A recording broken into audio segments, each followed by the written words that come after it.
All right, Gregg Krech, welcome back to the show. Well, it's good to be back, Brett. Thanks very much. So we had you on the show, I think a year ago, or maybe it might have been 2 years ago. It's time has flown. I've lost my sense of time in 2020 is completely messed up. But anyways, we had you on to talk about Morita therapy and your work with it, which is a type of Japanese psychology. And today I want to talk about something that's adjacent to that, which is a practice that you work with and help people work with. It's called Naikan, another Japanese practice. So let's start off. What is Naikan? Who developed it and what's its backstory? Well, Naikan is a method of self-reflection that was developed in Japan. It was developed by a man by the name of Yoshimoto Ishin. Back in the 1930s, 1940s was really kind of the time when it first started to arise, but it was preceded by a kind of ancient tradition of self-reflection called Mishirabe, which went back, hundreds of years prior to that, and was affiliated originally with a form of Buddhism called Shin Buddhism, which is actually the most popular form of Buddhism in Japan today. And it's an interesting form of Buddhism. Not a lot of Americans know about it, but it's based or grounded in a concept called tariki. And tariki means something like other power. So we can look at, for instance, in the personal development arena, you hear a lot of things that are based on jiriki, which means self-power, as opposed to tariki, which means other power. And self-power is kind of the message that we give to people, look, if you want to change your life, you've got to do it yourself. Nobody's going to do it for you. And it's a healthy message in a lot of situations. Tariki is the message that you can't do anything by yourself. You cannot do anything by yourself because anything that you try to do requires the support of other people, other objects, forms of energy, money. And so you're really dependent on other things in the world for being able to just live, for example, or make any changes in your life. So it's a very different kind of conceptual foundation that you find in Naikan than the other form of Japanese therapy that we talked about last time, which is Morita therapy. So for those who haven't heard that episode, just high level, what is Morita therapy? What's the basic story behind it? Well, Morita therapy is often called the psychology of action, and it's also from Japan, but it really is a very purpose-oriented type of approach to psychology, which has people focus primarily on what they can do and what they can't do and accepting what they cannot do, but really putting their energy into what's controllable and what they can do. And I think it's probably the most popular approach that we teach, and the book that I've written about it is the most popular, best-selling of the books, because most people, particularly going into a new year, are thinking, I want to be able to accomplish my goals this year. I want to get more done. And so Morita therapy is a really good tool for helping us to deal with the psychological obstacles of accomplishing what we want to do and getting things done in our life. And how is Naikan related to Morita therapy? Is there a connection there sometime in the development of Naikan? There really isn't historically much of a connection. They were really kind of developed from separate paths. Morita is also connected in an informal way to Buddhism through Zen. It's a different form of Buddhism. But they kind of came together in Japan, and a man that I trained with, David Reynolds, really pulled them together. And I think they complement each other very well, one being kind of the action-oriented side of this material and the other being the reflective side of this material. And I think we need to have both in our lives. Right. That's also, you see that in the West, sort of the dichotomy between contemplation and action. Like Aristotle talked about that too. So let's talk about Naikan. What is the goal of Naikan and the self-reflection that you're doing there? Well, I think that the goal is simply to really see reality more clearly. And it sounds like something that we wouldn't have to make any effort to do, because most of us go through life feeling like we are already able to kind of see reality and specifically see our conduct in terms of how we're living very clearly. But I like to think about Naikan as a kind of tool that's like a mirror. So if you're getting ready to go out, either to work or for the evening, most people probably spend at least a moment in front of a mirror just to kind of see what they look like, to see if they're hair looks okay or if their clothes are presentable. You kind of glance at things. You might spend more time than that. But that gives you a reflection so you actually can see yourself, because without a mirror, we're actually very limited. I can see a good part of the front of my body up to maybe about just below my neck, but I can't see my face, I can't see my head, and I can't see almost any part of the back of my body. So I really need a mirror to be able to get a fuller look. In fact, if you go to a barber shop or a hairstylist, they'll often use a second mirror, right? So you can kind of see how your hair looks in the back after it's been cut. And I think Naikan is a kind of mirror. It allows us to really see more clearly what other people see. And often, what we think of ourselves, how we think we're looking in the world, how people are perceiving us, is not the same as how other people are actually thinking of us.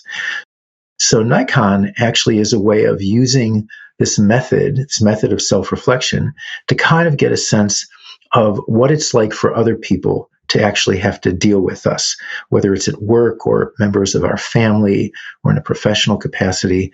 And that's not a perspective that we naturally have. It's a perspective that we actually, in order to take, we have to actually step back from our normal perspective to put ourselves in somebody else's shoes and say, what is it like to deal with Gregg as, for instance, his wife or his daughter? And what is it that we usually miss that other people are seeing, but we're not seeing?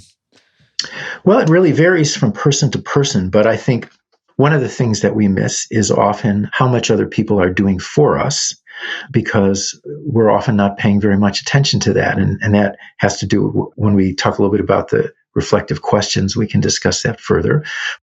But one of the things we miss is really the level of support and care people are providing for us.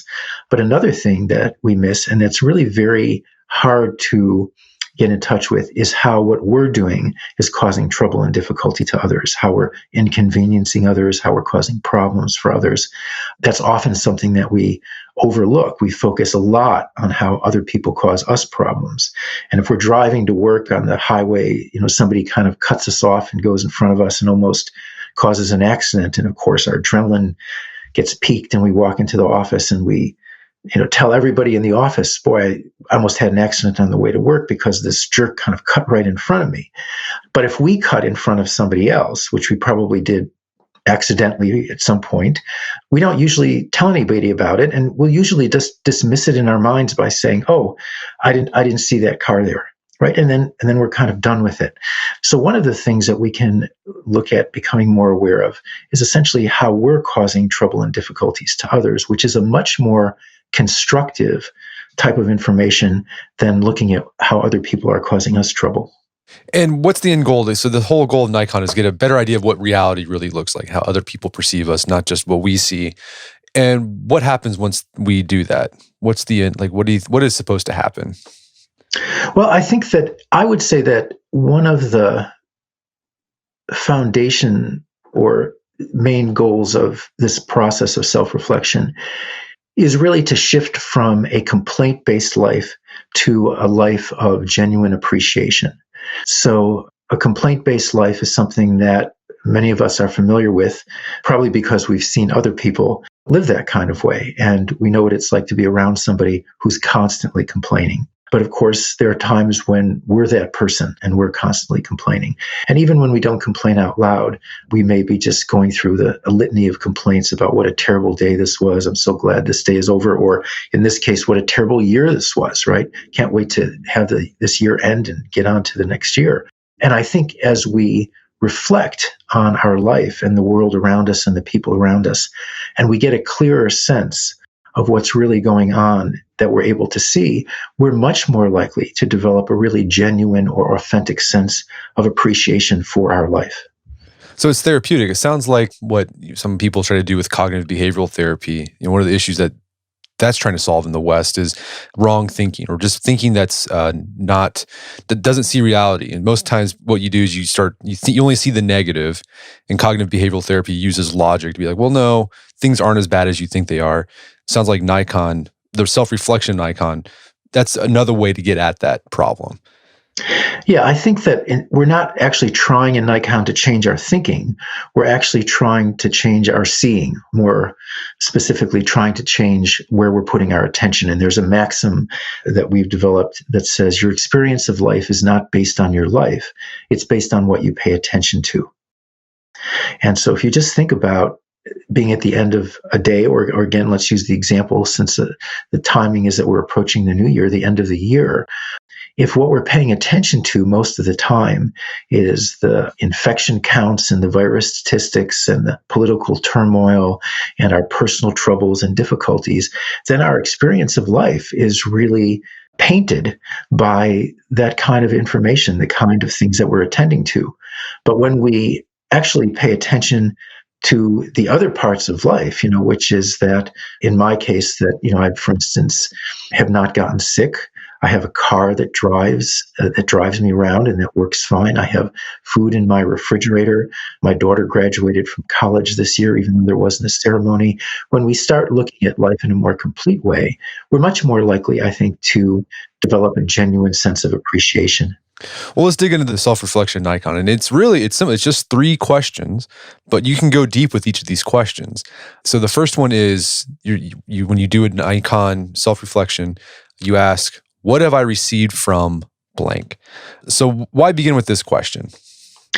Well, I think the question of looking at what you've received, there's a movement in positive psychology towards looking at how to develop more gratitude. And so you'll see this whole idea, for instance, of gratitude journaling, putting down the things that you feel grateful for. This question is very carefully worded because it's not asking you what you feel grateful for.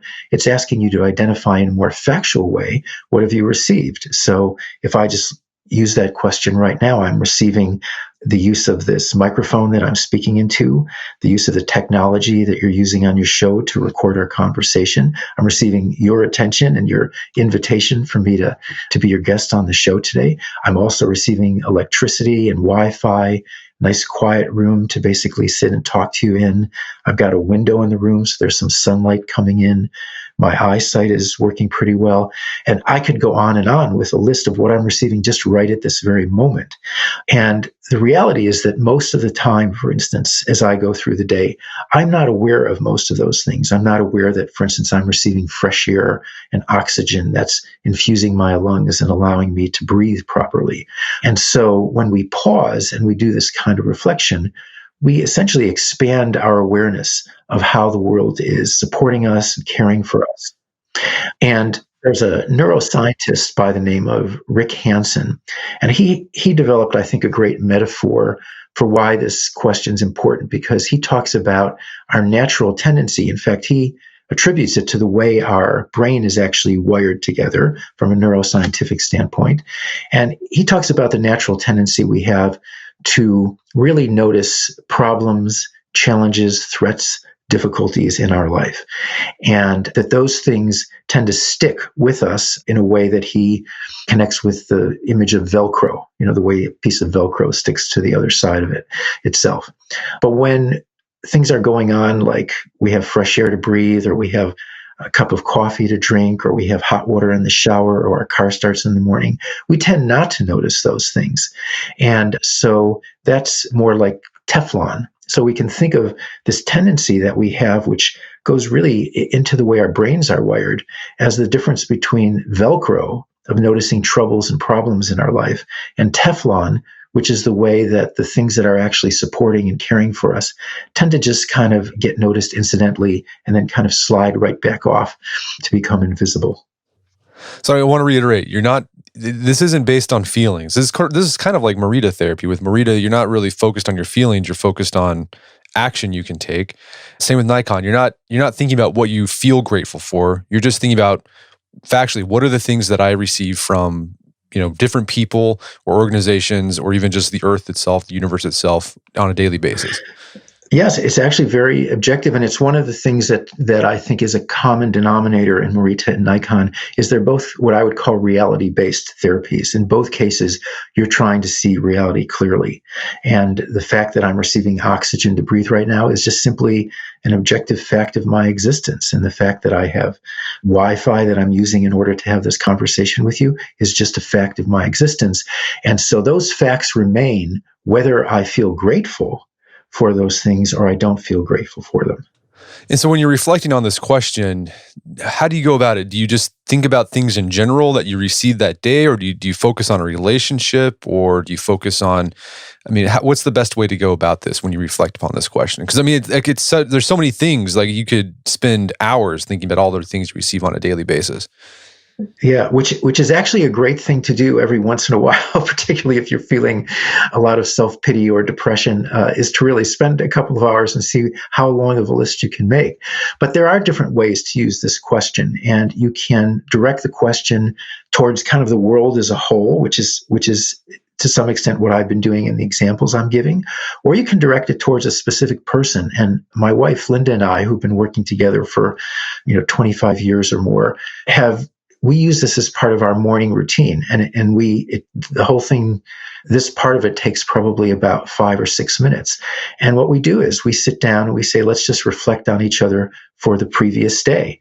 So we have probably 3 minutes of silence, and I'm thinking of, and in part, the first question, what did I receive from Linda yesterday? And I'm thinking, well, she got me a hot cup of coffee, and she made a really nice healthy salad for dinner. She kept me company on a walk that we took at lunchtime so I could get some exercise. And she picked up the mail from the post office, and she listened to some music that I was trying to compose and gave me some feedback. So I'm just coming up with a very practical list of what I received from her the day before. And she's doing the same thing in her 3 minutes. And we're using these other questions as well.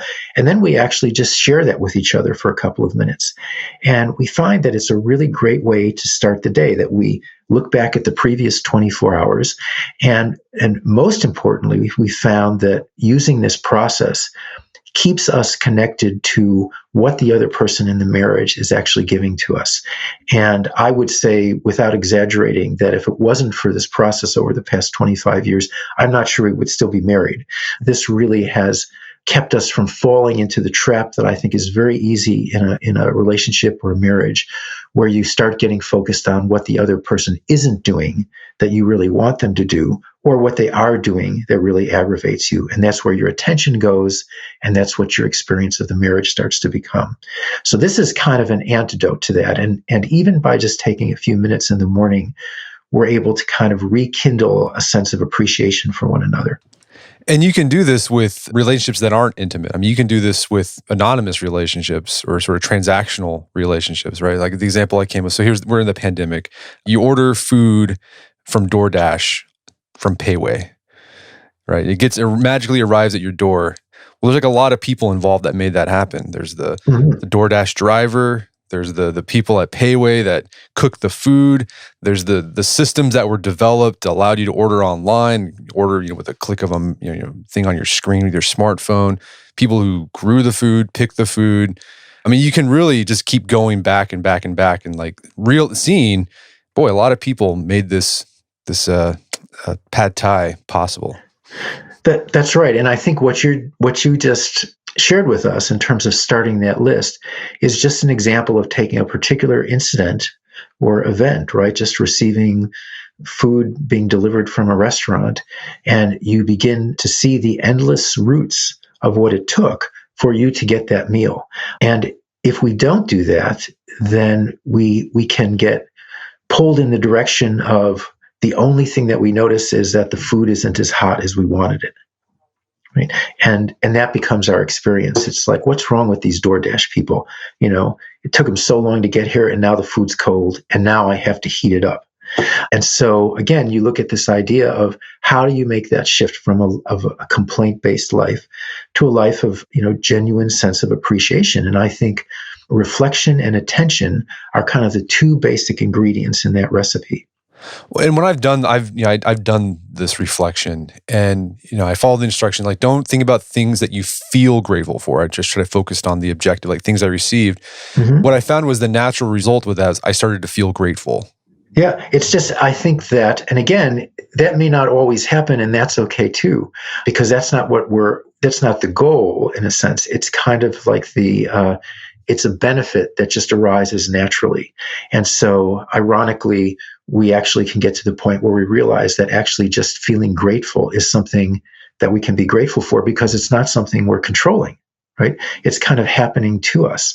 But the idea that we go through that process of looking at how we're supported, whether it be by food delivery or whether it be by our partner in our relationship, and then we just allow gratitude to rise naturally or not to rise naturally. There's no effort that's involved in order to try to get us to feel a particular way. Yeah, I really like that because when I've tried the gratitude journal, and that the question, like, what do you feel grateful for?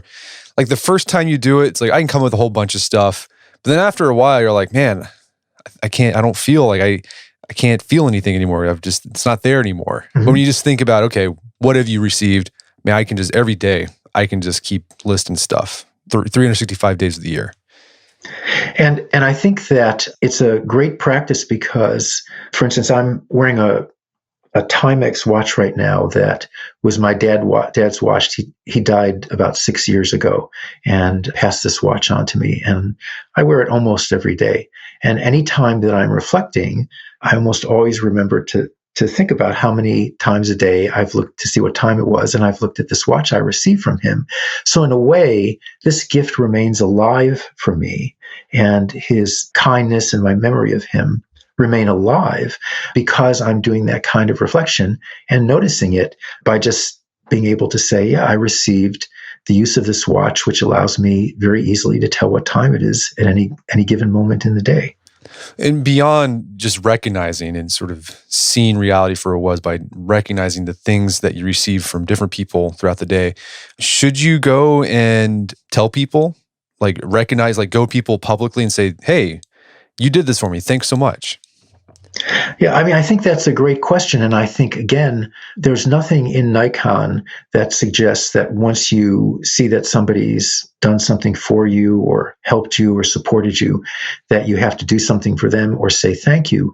But in many cases, it just arises as a natural response.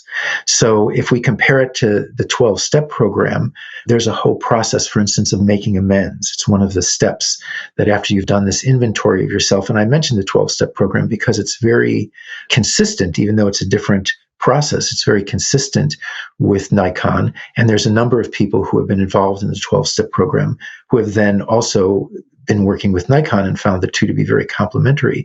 But in Naikan, you've reached the end point when you've actually seen the answers to these questions. And then whatever feelings arise is just what arises naturally, and whatever actions you decide to take. And I can give you a quick little example, which is I live in this rural community, Moncton, Vermont, and they just put up a community dog park, a fenced-in area at this field just about 2 miles from where we live.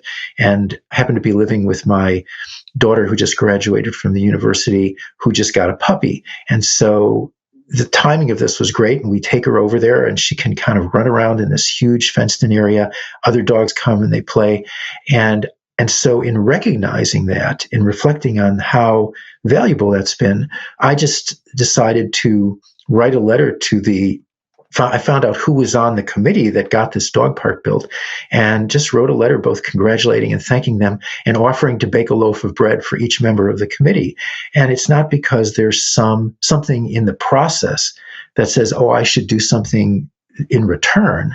It's just because I just have this natural feeling, this natural response of wanting to do something in return in order to give something back to these people who put in a lot of time and energy to get this thing developed.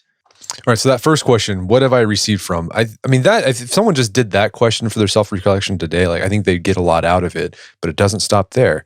The second question. Yeah, I agree with you. If I think that, sometimes people, they say, oh, I don't have time. And if you just spend 5 minutes and just do that first question, I think you do get a lot out of it. But as we'll see, I think if you take some time to do the other two questions, it actually begins to build on the first question.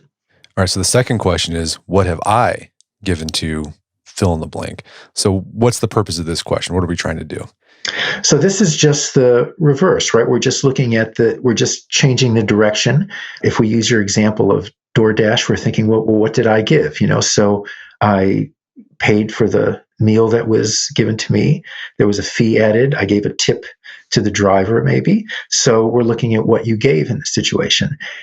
And so when we look at these two questions side by side, we now see the give and take of our lives, either during this period of time or in relation to this particular relationship.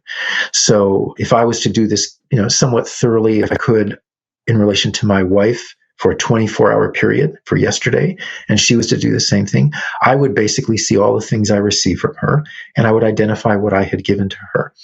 And that is a wonderful reconciliation to look at, because you see the debits and credits. And the man who developed Naikan, Yoshimoto Ishin, he was a very devout religious person, but he was also a very successful business person. And he wrote that he developed these first two questions kind of working from a accounting or business framework, because his company, which made artificial leather for Japanese cars back in the 60s and 70s, that his company would send out a statement to their clients saying, here's how much product we shipped you, and here's how much money you basically paid. And either you have a credit or you owe us some money, right? And he saw this as kind of more of a spiritual reconciliation based on our life, So I went through the day yesterday. This is what I received from the world. Food from the refrigerator, air to breathe, my car worked, my wife made a nice salad, this whole list of things, a hot shower, and here's what I gave. I walked the dog, I fed the dog, I helped, my daughter with a particular question she had about the computer, and now I look at these things side by side. And for me personally, and I always encourage people to deal with this freshly, but for me personally, almost all the time, what I find, no matter what I'm looking at, is that I've received more than I gave. When I first went to Japan to do my first training in this material, I spent 2 weeks going through my entire life, 16 hours a day, just reflecting on my life using these three questions and looking at every relationship in the same way. What did I receive from this girl I dated when I was in high school for those 2 years? What did I give to her? And in every single case, I found that I had received more than I had given. So one of the things that happened is I changed my self-image, kind of changed because it had to change, because I'd always thought of myself as a very giving person. But in reality, it was more accurate to say that I was a receiving person. Or some people would say I'm a taking person. But I received much more than I was giving in all these relationships. And that astounded me. And it made me, on the one hand, feel kind of guilty that I wasn't giving more or doing more. But on the other hand, it made me feel more cared for and supported than I had ever felt in my entire life. This is when I was back in my early 30s. It's over 30 years ago now. And I think when we look at these two questions side by side, we begin to get a sense of the balance or imbalance in our receiving and giving. And in situations where we're receiving more, again, there's often this natural sense that I want to do something more for my wife. I want to do something more for the community. I want to do something more for the planet, whatever it is that we're kind of looking at. And it's not based on some commandment that I should be a better person and be kinder to people.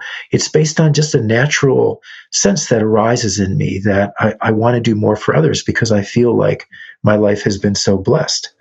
In conjunction, when you were talking about this question, what have I given to, you quoted this article from like the 1940s, like Forbes article.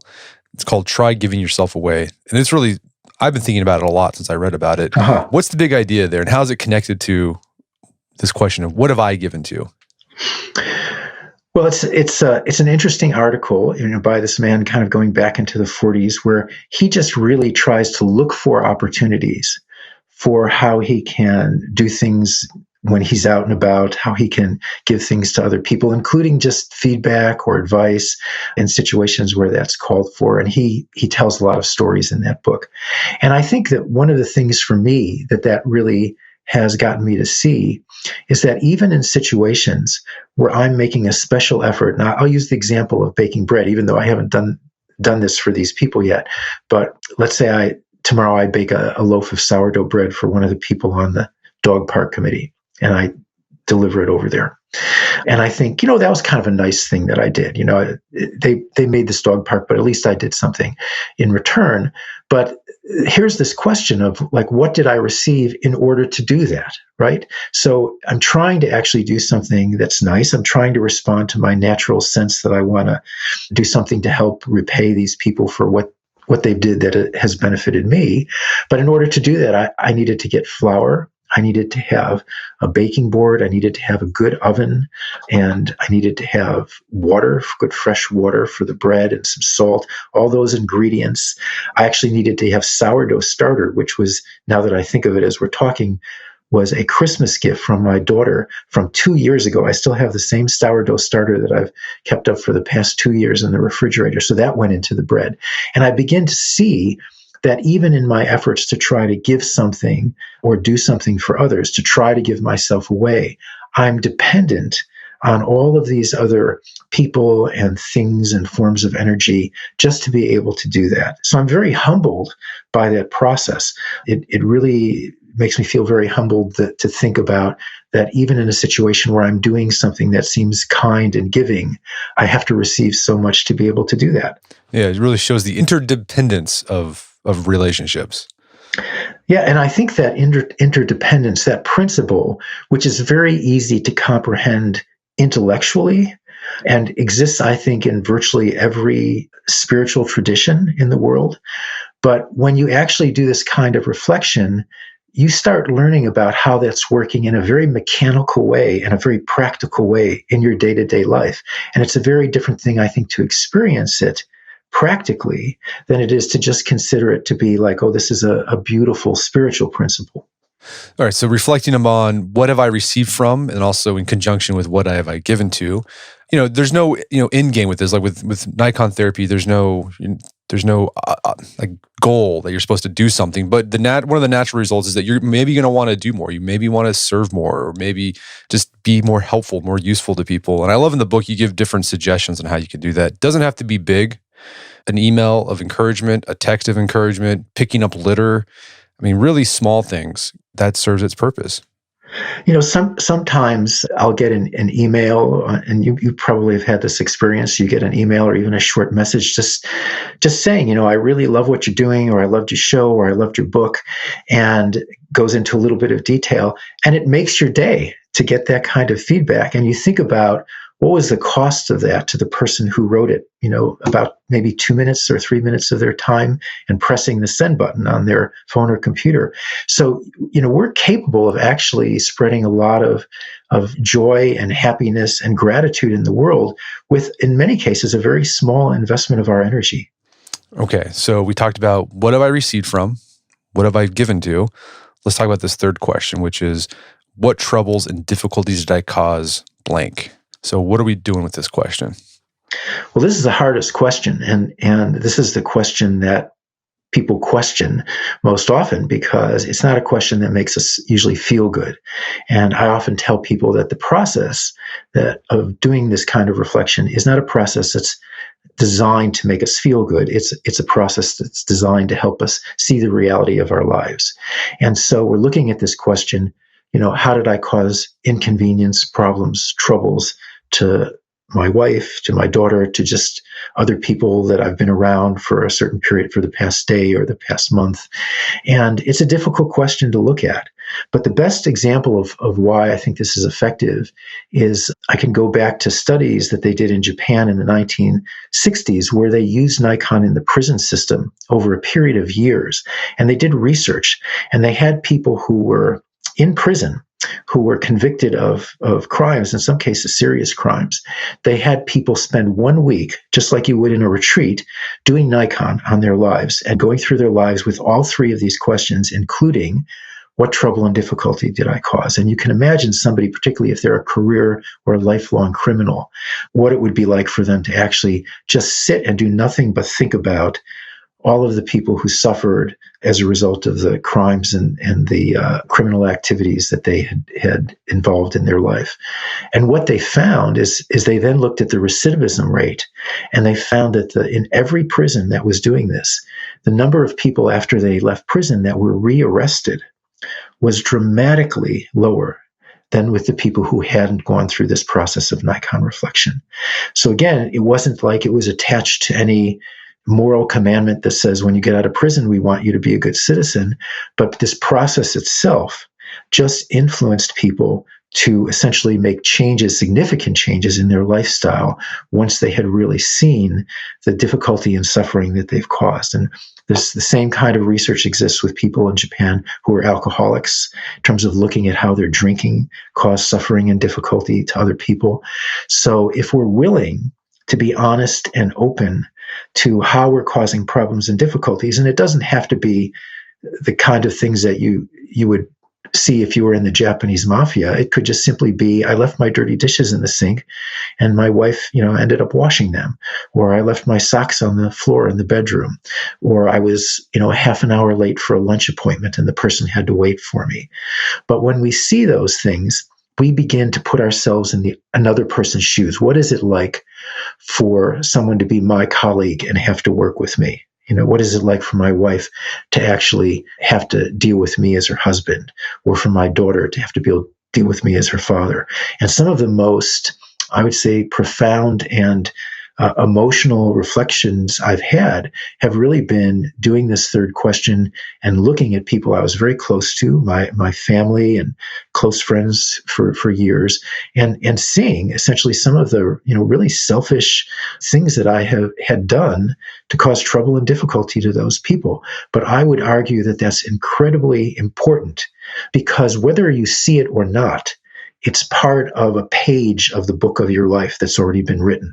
Right? So your choice is really, do you want to be conscious about how you've lived your life, or do you want to essentially be blind to these elements of how you lived your life? And I think we should, in the interest of living a good life and in the interest of our own kind of spiritual aspirations, we should try to be more conscious of basically how we're living. Yeah, this question is useful because, as you said earlier, we tend to overlook the things that we do. We tend to focus on what other people do that inconvenience us, right? The guy that cuts us off, man, we're talking about it to our wife when we get home. This guy is such a jerk. But we tend to overlook when we've done that in the past. And this question says, no, you do this stuff too. You got to see reality for what it is. You cause inconvenience just like that guy who cut you off. Yeah, I think most of us have gotten a lot of practice and therefore developed a habit of complaining about other people.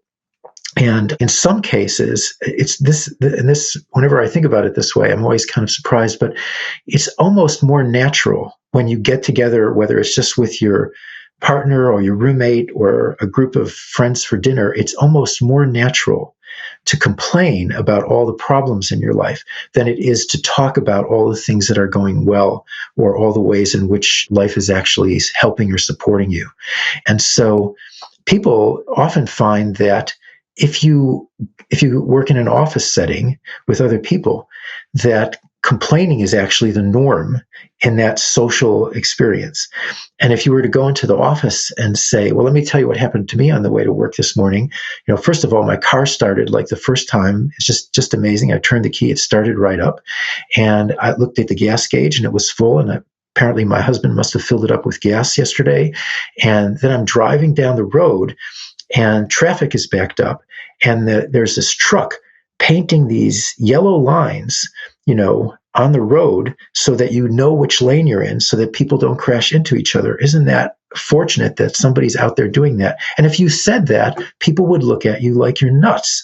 But if you go in and you just run off a litany of complaints about the traffic and the news and the political situation, people just shake their head and agree with you, and then they basically share their own experiences about those same things. So complaining has become much of a norm in our social experience. Right. This question helps you be less of a complainer. I mean, you even recommend that people spend about 60% of their reflection when they're doing Naikan on this question. Yeah, and that's really what was, I think, recommended to me in my own training in Japan, is that this is really, of the three questions, this is really an important question because it allows us to see ourselves, again, this idea of using a mirror in a way that we wouldn't otherwise see. And when I talk about the idea of putting ourselves in the other person's shoes, this question, what is it like for Linda to be married to me? That process of doing that psychologically is really the foundation of empathy. It's the foundation of compassion. It's the foundation of understanding. So our ability to see things from the other person's perspective, including ourselves, is really one of the essential elements, I think, of a healthy relationship with anybody, someone we're working with or members of our family. So if we can do that, we really increase the chances that we can basically have healthy relationships in our life, as opposed to conflict and kind of resentment towards others. And how do we not let this exercise delve into self-loathing? So you think, man, I inconvenience, I cause so many people so many problems. I'm a terrible person. Like, how do you avoid that? Yeah, I think that it comes up a lot where particularly from therapists, will say, well, do we really want to have people who are already struggling, for instance, with depression or anxiety, looking at themselves and looking at in a way that just makes them feel bad about themselves. But if we think about it, is feeling guilty about specific actions or specific conduct, is that really a bad thing? I think it's actually a natural response of compassion when we look at something that we've done that has caused trouble to someone, to feel bad about that. I think that actually comes from a compassionate part of us.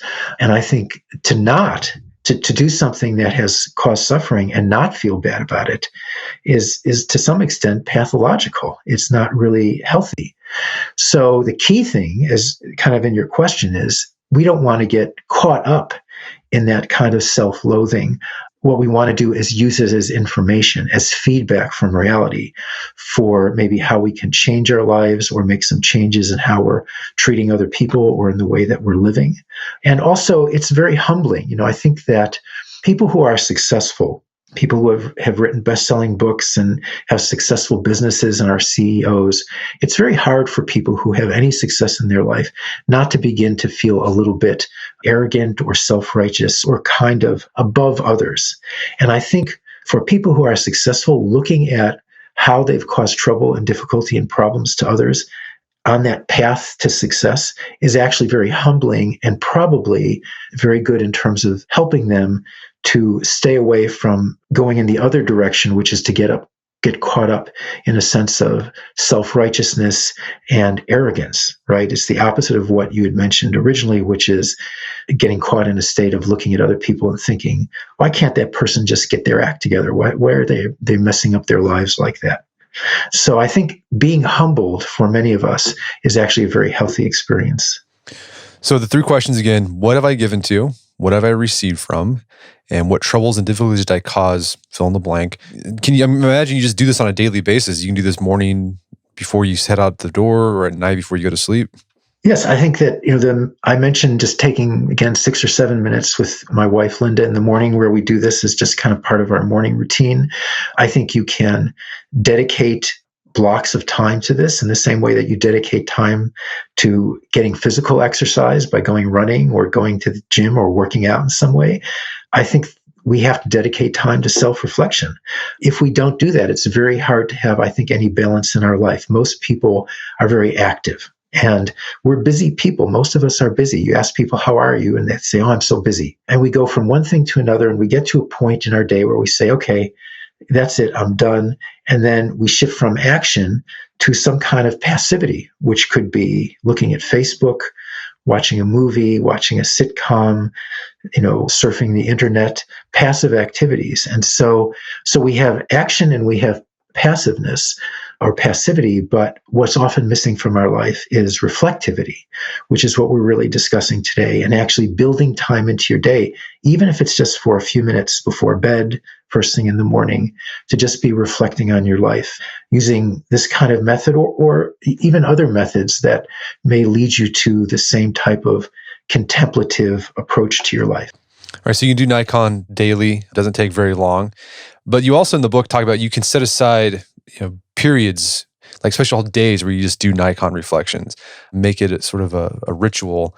And one way you talked about you can do that is using the new year to do sort of a special Naikan reflection. So we're about to start a new year. We're ending 2020, about to start 2021.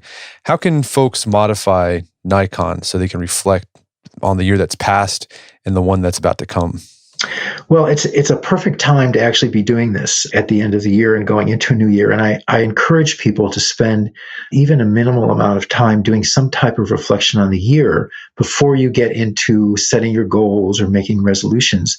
Because in every case, both personally and people I've worked with, when you do that, it informs what you end up doing in terms of moving forward in your life. And I think that's one of the real values of self-reflection, is that doing this reflection informs moving forward in your life. And so for years, there was a woman in upstate New York that used to actually host an event where people came sometimes from several hundred miles around. And we spent the last 8 hours of the year doing quiet self-reflection up until midnight on New Year's Eve. And then we kind of toasted and had a nice meal together. But it's a great way to end the year. And this year, where people are less likely to have social engagements and New Year's Eve parties, I would really encourage people to think about using that evening, New Year's evening, and just sitting back and doing some reflection. And we actually have a booklet that I developed and have updated every year for about the past 10 years called A Guide to New Year's Reflection. And if you think it's okay, Brett, I'd be happy to give people an email address and we'd be happy to send them a link so that they can download that and use that if they want to do some reflection on New Year's Eve. But it's a great way to end the year, and it also offers you a different perception of the year. Most of us think, oh, this year 2020, what a crazy, terrible year. Can't wait till the year is over, get a fresh start in the new year. But if you reflected, or at least for me personally, I found that there were some really great moments and experiences of joy, great times that I really connected, for instance, with my daughter who's been living with us during the lockdown and the pandemic period of time. There's a lot of positive things that happened in the year for me, even though there was also a lot of losses. And so it gives me a much more balanced view of the year to kind of look at it specifically using this kind of reflective process than just kind of my gut sense of it being really a rotten year. And then after you do that reflection, you can then start setting your goals for the new year based on what you thought about. Yeah, I think, and again, I teach a course in the beginning of the year, if it's okay to mention this, called Living on Purpose, which is really designed to get people started off in the right direction of the year. And it's really the idea of looking at, how can I be very clear about what's going to give my life meaning this year? Those are the things that I want to elevate in terms of the energy that I'm going to put in. We have a certain amount of energy that we're going to have available to us if we live a whole year from now. And we want to have those things that are really going to be meaningful and important to us to get a lot of that energy. And I think if we start thinking about it that way, the hard thing, of course, is sticking to it once we kind of get going. And that's where the Morita therapy piece of this material comes in. Once we're actually in the process of doing things and the taking action, we can shift into this other mode of psychological support. But I think the idea is that there's a very natural process of reflection and contemplation that leads to then redirecting our energy, our goals, and the things that we want to achieve in the coming year. Well, Gregg, this has been a great conversation. Where can people go to learn more about the book Naikan and the rest of your work? Well, we have a website that has a lot of our material up there, which is called 30,000days.org, and it's the words 30,000 days all together. And if people want to send an email to us at the address ToDo, to do, at ToDoInstitute.org, then we'll be glad to respond and give you a link so that you can download this New Year's booklet. But you'll find a lot of resources on our website. And I've been doing this for 30 years. And the reason that I've kind of continued doing this for 30 years is because I really believe it's a great alternative to some of the more traditional Western therapy and Western psychology that is really common in the US. And I think for people who are inclined to look at approaches from the East, whether it be, acupuncture or yoga or Chinese medicine or martial arts, I think there's some great wisdom that we can take in also in the area of psychology. Well, Gregg Krech, thanks for your time. It's been a pleasure, and have a happy new year. Well, thank you, Brett. It's been a pleasure talking to you, and I hope you have a wonderful new year and a great year next year. My guest today was Gregg Krech. He's the author of the book Naikan. It's available on Amazon.com. You can find out more information about his work at his website, ToDo Institute. That's ToDo Institute.com. Also check out our show notes at aom.is/reflect, where you can find links to resources where you can delve deeper into this topic.